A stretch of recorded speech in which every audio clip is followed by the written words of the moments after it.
ఇకో గృహాలపై శాసనసభలో నిర్వహించిన చర్చకు మంచి ఫీడ్బ్యాక్ వచ్చిందన్నారు. అలాగే రోజుకొక సబ్జెక్టు రుషికొండ ఇసుక మద్యం విక్రయాలు జరిగిన కుంభకోణాలపైన స్వల్పకాలిక చర్చ నిర్వహిస్తే బాగుంటుందని సూచించారు. దీంతో ముందుగా రుషికొండ ప్యాలెస్ వ్యవహారం, సాగునీటి ప్రాజెక్టులపై పూర్తి స్థాయిలో చర్చ పెట్టాలని సభ్యులు విజ్ఞప్తి చేశారు. ఈ క్రమంలో శాసనసభలో జాతీయ హరిత ట్రిబ్యునల్ ఎన్జీటీ ఆదేశాలను అతిక్రమిస్తూ రుషికొండపై విలాసవంతమైన భవనాల అక్రమ నిర్మాణం మరియు ప్రజాధనం దుర్వినియోగంపై లఘు చర్చతో పాటు ఆంధ్రప్రదేశ్ రాష్ట్రంలో పోలవరం ఇతర నీటిపారుదల ప్రాజెక్టులపై లఘు చర్చ నిర్వహణకు స్పీకర్ అయ్యన్న పాత్రుడు అనుమతినిస్తూ మంగళవారం అజెండాలో వీటిని పొందుపరిచారు. అలాగే ఏపీ ఎక్సైజ్ చట్టంలో సవరణ చేస్తూ రూపొందించిన 3 వేర్వేరు బిల్లుల్ని మంగళవారం ఆ శాఖ మంత్రి కొల్లు రవీంద్ర సభలో ప్రవేశపెట్టనున్నారు. ఏపీ సహకార సంఘాల చట్టంలో సవరణతో మరో బిల్లును మంత్రి అచ్చెన్నాయుడు ప్రవేశపెడతారు. అడవి నుంచి కొన్ని అడవి పందులు వస్తాయి, తిన్నంతా తింటాయి, మొత్తం వేరుశనగంతా పంట నాశనం చేసి వెళ్ళిపోతుంది. అది తినేది 10% అయితే 90% పంట నాశనం చేసి అది మళ్ళా వెళుతుంది. అదే మరి రాష్ట్రంలో జరిగింది. నేను దీంట్లో అది చూసినప్పుడుతో నాకు అనిపించేది, అప్పుడు అనేవాళ్ళంతా ఈ అడవి పందులు వస్తాయి జాగ్రత్తగా ఉండని. అక్కడ టెన్నే సార్, అక్కడ టెన్నే అడవి పందులు ఇక్కడ ఎక్కువ. ఆ అడవి పందుల కంటే అవకాశాలు కూడా పోయాయి. అక్కడ మళ్ళా పంట వేసుకునే అవకాశం ఉండేది, ఇప్పుడు పంట వేసుకోవడానికి కూడా అవకాశం లేని పరిస్థితి. బ్రాండ్ పోయింది, మళ్ళీ మన దగ్గర డబ్బులు లేవు, పెట్టుబడులు పెట్టాలంటే సమస్య. మామూలుగా దశ ఇలాంటి జరిగే పరిస్థితికి వచ్చింది. ప్రజలు నమ్మి ఓటేస్తే, విశ్వసించి ఓటేస్తే ఇంత దుర్మార్గంగా ప్రవర్తించగలుగుతారంటే కూడా చాలా బాధేస్తుంది.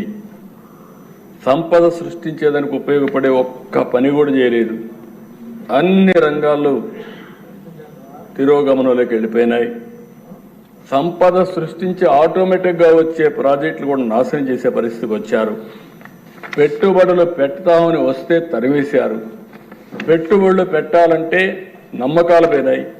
కడాన అధ్యక్ష, మీరు ఒకసారి ఆలోచిస్తే కొంతమంది అన్నారు, ఈసారి ఎన్డీఏ మీరందరూ గెలవకపోతే మాకేదో 1 ఎకరా 2 ఎకరాల భూములు ఉన్నాయి, ఇది కూడా అమ్మేసుకొని మేము వెళ్ళిపోతాం అనే పరిస్థితికి వచ్చారు. అంటే ఎంత ఫ్రస్ట్రేషన్లో ఉన్నారో ఇది ఒక ఉదాహరణ. నేను ఒకటే చెప్పాను, మీరు వెళతారయ్యా, కానీ ఈ రాష్ట్రం అవుతుందని అడిగితే కాదు అని చెప్పి అందుకే మీరు చూస్తే అధ్యక్ష, ప్రపంచంలో ఉండే తెలుగు వారంతా ఈ రాష్ట్రంలో పుట్టి ఎక్కడున్నా సరే మాకెవరికి చెప్పలేం. 4 నెలలు 5 నెలలుండి లక్షల రూపాయలు ఖర్చు పెట్టి ఎన్డీఏ గెలిచిన తర్వాత తిరిగి వెళ్ళారంటే అది వాళ్ళల్లో ఉండే పట్టుదల, ఆ రోజు వాళ్ళు చూసినటువంటి నగ్న సత్యాలని చెప్పి కూడా నేను మీకు తెలియజేస్తున్నా. అధ్యక్ష, 431 కోట్లతో రిషికొండ ప్యాలెస్ నిన్నే విజయ్ కుమార్ రావు గారు చెప్పారు, విష్ణుకుమార్ రావు గారు చెప్పారు, 430 కోట్ల రూపాయలు. నాకే కళ్ళు తిరుగుతున్న ఆ బిల్డింగ్ చూస్తే ఒక నాయకుడి మారి చేయగలుగుతామా? ప్రభుత్వ ధనంతో ఎన్ని చేయగలుగుతామా? ప్యాలెస్లు కట్టగలుగుతామా? ఒకప్పుడు చూసామా అధ్యక్ష, తాజ్మహల్ కట్టాడని. సరే, అది ఒక ఇది. కానీ అధ్యక్ష, ఆ పక్కన ఏమాత్రం కూడా సిగ్గు ఎగ్గు లేకుండా ఫ్యామిలీ మెంబర్స్కి అందరూ కూడా ప్యాలెస్లు కట్టారు, ఫ్యామిలీ మెంబర్స్కి ఆఫీసులు కట్టారు. అది ఏంటో ఇది విచిత్రమైన ఆలోచన. అదే మరి అక్కడ చూస్తే 7 బ్లాక్స్ కట్టారు. మొత్తం పర్యావరణాన్ని పూర్తిగా విధ్వంసం చేశారు. ఒక పక్క ఎన్జీటీ, ఇంకొక పక్క హైకోర్టు, ఇంకొక పక్క సుప్రీంకోర్టు, అడుగడుగున మొట్టికాయలు వేస్తున్న రాష్ట్ర ప్రభుత్వం అడ్డంగా తప్పుడు సమాచారం ఇచ్చి కోర్టులు కూడా మభ్యపెట్టి, లేకుంటే కోర్టులు కూడా ఏమీ చేయలేని పరిస్థితి తీసుకొచ్చారు.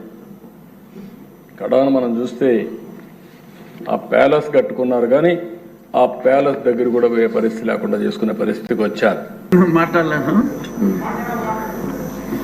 ఈ రుషికొండ వ్యవహారం మీద ముందుగా రామకృష్ణ బాబు గారు, అక్కడ జనసేనకు సంబంధించి మూర్తి యాదవ్ అనే కార్పొరేటరు, వాళ్ళు లోకల్గా దాని గురించి వివరించడం, అదే సమయంలో నేషనల్ గ్రీన్ ట్రిబ్యునల్కి నేను ఒక రిప్రజెంటేషన్ ఇస్తే దాన్ని సువోమోటోగా వాళ్ళు దాన్ని స్వీకరించి ఆ కన్స్ట్రక్షన్ని నిలుపుదల చేయమని చెప్పి ఒక ఆర్డర్ ఇస్తే దానికి హైకోర్టులో మీరు స్టే తెచ్చుకోవటం జరిగింది. ఆ సమయంలో సుప్రీంకోర్టుకి నేను ఈ విషయాన్ని తీసుకువెళ్ళినప్పుడు పచ్చి అబద్ధాలు అంటే అసలు గతంలో ఎంత ఎస్ఎఫ్టీ ఉందో సుమారు 22,000 చిల్లర ఎస్ఎఫ్టీ ఉండేది ఆ చిన్న కాటేజెస్. అదే చోట ఆ ఎస్ఎఫ్టీకి మించకుండా కట్టమని చెప్పి చాలా క్లియర్గా సుప్రీంకోర్టు డైరెక్షన్ ఇచ్చిన తర్వాత ఆ మ్యాటర్ని హైకోర్టుకి రిఫర్ చేశాను.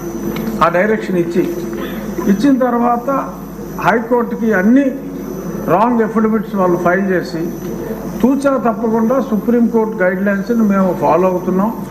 ఈయన ప్రతిదానికి మా మీద కంప్లైంట్ ఇస్తాడు, అతని కంప్లైంట్లు మీరు పట్టించుకోవద్దు అని అన్ని రాంగ్ ఎఫిడవిట్లు నేను ముఖ్యమంత్రి నివాసం కోసం పట్టుకుంటున్నట్టు అప్పుడే చెప్తే అదేమీ లేదు, కేవలం టూరిజం డెవలప్మెంట్ కోసం మేము ఇన్ని 100 కోట్లు ఖర్చు పెడుతున్నామని చెప్పి బ్లేటెంట్ లైస్ని, అంటే అది పెర్జూరీ కింద వస్తుంది, కోర్టుని తప్పుదోవ పట్టించడం. అటువంటి ఇవన్నీ కూడా ఏపీ టూరిజం డెవలప్మెంట్ కార్పొరేషన్ వారి ద్వారా ఆ పచ్చి అబద్ధాలని అక్కడ ఫైల్ చేయటం, పలుసార్లు అది వాయిదా పడటం జరిగింది.